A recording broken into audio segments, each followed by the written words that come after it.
जयराम मीणा है, मैं 108 nursing staff हूँ।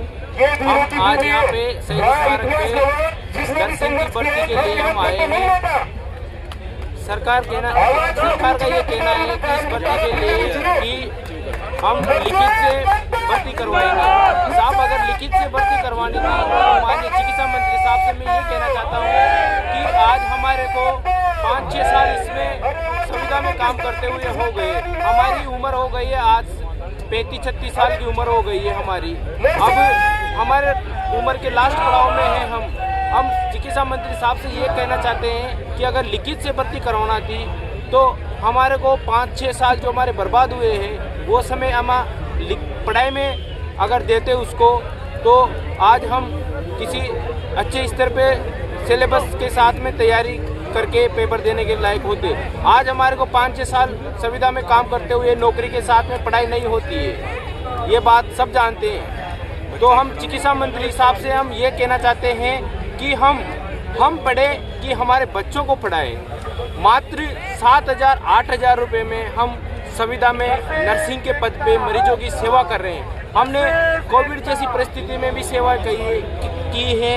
हम चिकित्सा मंत्री साहब से ये कहना चाहते हैं कि ये भर्ती आप नर्सिंग की सभी कैडर की 10, 20, 30 बोनस से जैसे 13, 18 और 23 में भर्ती हुई है उसी के माध्यम से 1965 के नियम में कोई संशोधन नहीं करते हुए ये ठीक है। अगर आपकी मांगे नहीं मानी जाए तो आपकी आगे की रणनीति क्या होगी? नहीं माने गई तो हम भूख हड़ताल करेंगे, हम रोडों पे आएंगे, हम स्वास्थ्य भवन में धरना करेंगे, प्रदर्शन करेंगे और माननीय चिकित्सा मंत्री साहब से हम हाथ जोड़ के ये कहना चाहते हैं कि हमारी भर्ती जैसे पूर्व में भर्तियां आई है उसी के हिसाब सारे साथी इनको याद रखेंगे और जो साथी घर बैठे हैं उनको मैं ये जो साथी घर बैठे हैं उनको मैं ये कहना चाहता हूँ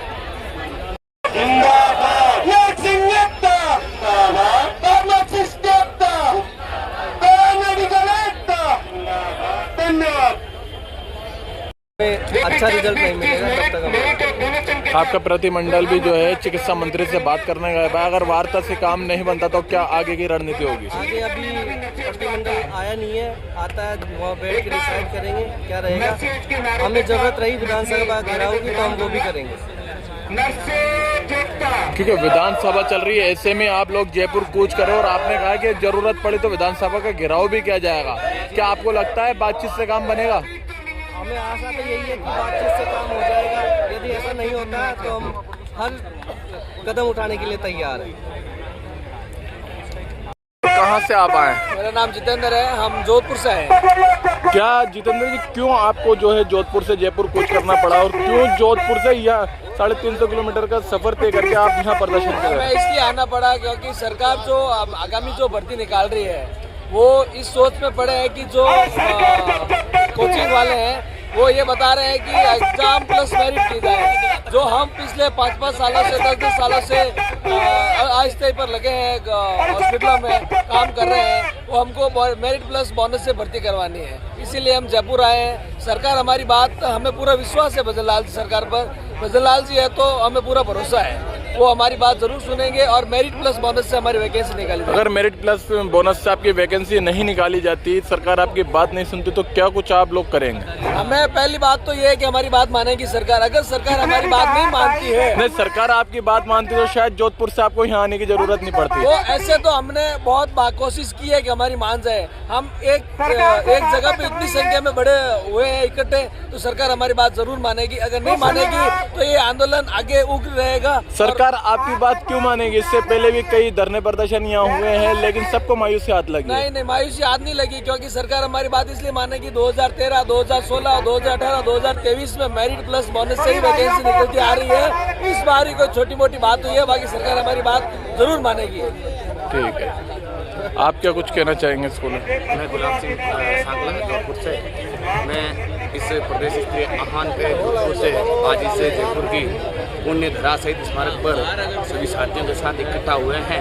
राजस्थान सरकार से मांग करते हैं कि विगत 2013, 2018 और 2023 की भर्तियों के आधार पर ही मेरिट प्लस बोनस के आधार पर भर्ती करवाकर चिकित्सा संस्थानों के संविदा कर्मियों को नियमित करने का तोहफा दें।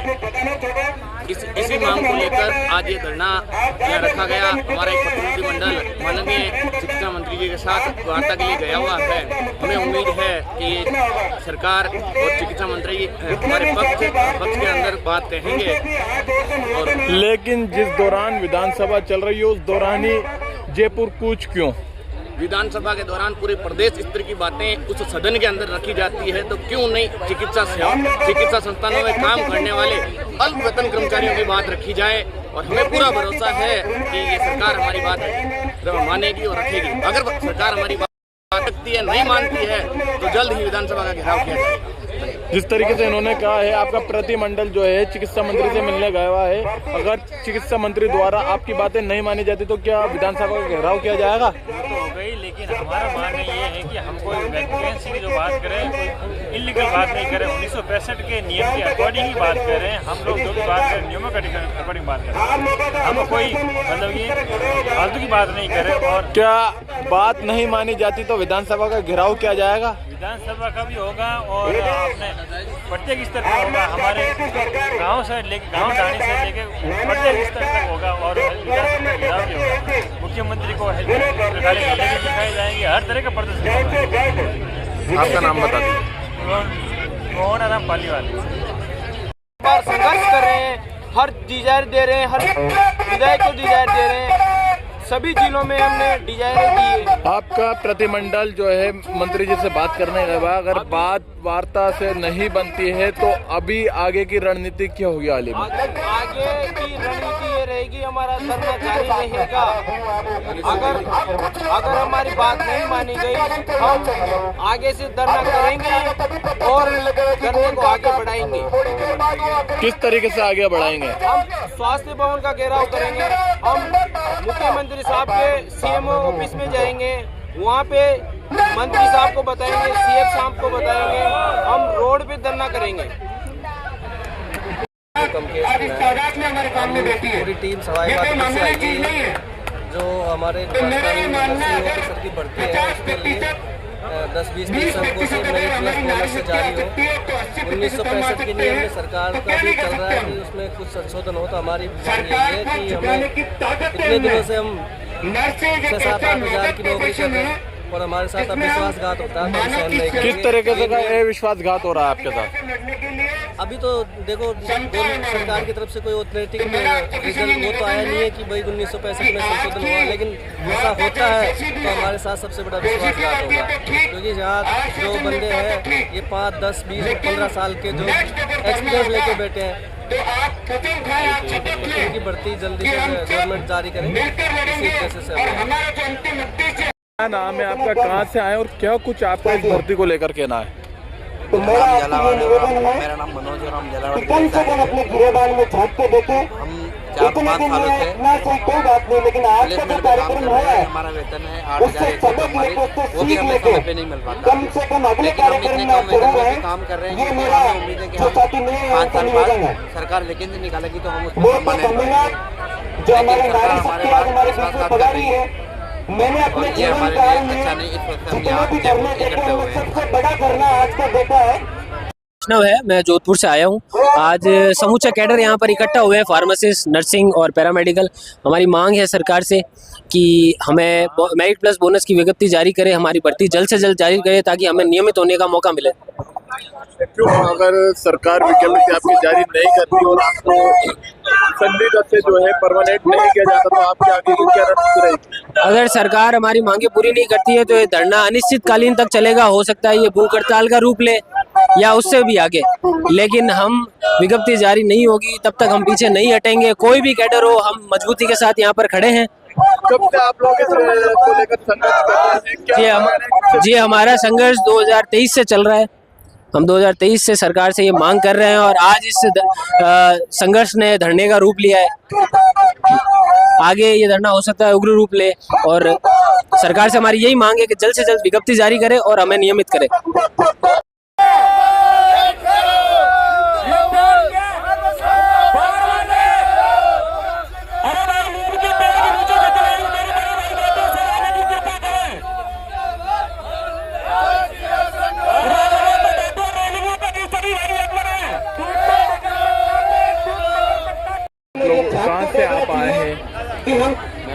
कितने कानून है कितने बाहर है। कर्मी हूँ, मैं सीकर डिस्ट्रिक्ट से आया हूँ। नर्सिंग हम करके खुद कर रहे हैं, और ना तो हमने अपने पैसे से नर्सिंग करी और ना अपने पैसे से ट्रेनिंग करी। करने आए हैं। हमारे माता पिता ने बड़ी मेहनत करके आपका प्रतिमंडल चिकित्सा मंत्री से मिलने गया हुआ है। अगर आपकी बात नहीं मानी जाती तो आप लोगों को क्या आगे की रणनीति रहेगी?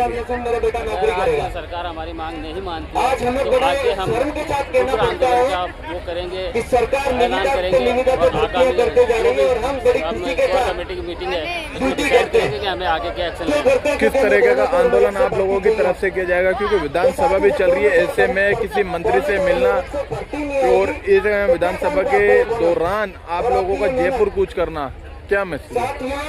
यही रहेगा हमारा कि अगर सरकार हमारी मांगे शांतिपूर्वक तरीके से हम बैठे हैं, अगर सरकार हमारी मांगे मानती है तो बहुत बढ़िया बात है। अगर सरकार हमारी मांगे नहीं मानती है तो हमें सड़कों पर उतरना पड़ेगा और रोडे। क्या विधानसभा का घेराव किया जाएगा? बिल्कुल, हम ये भी अगर हमारी कोर कमेटी ने आदेश दिया तो विधानसभा का घेराव भी करेंगे। लेकिन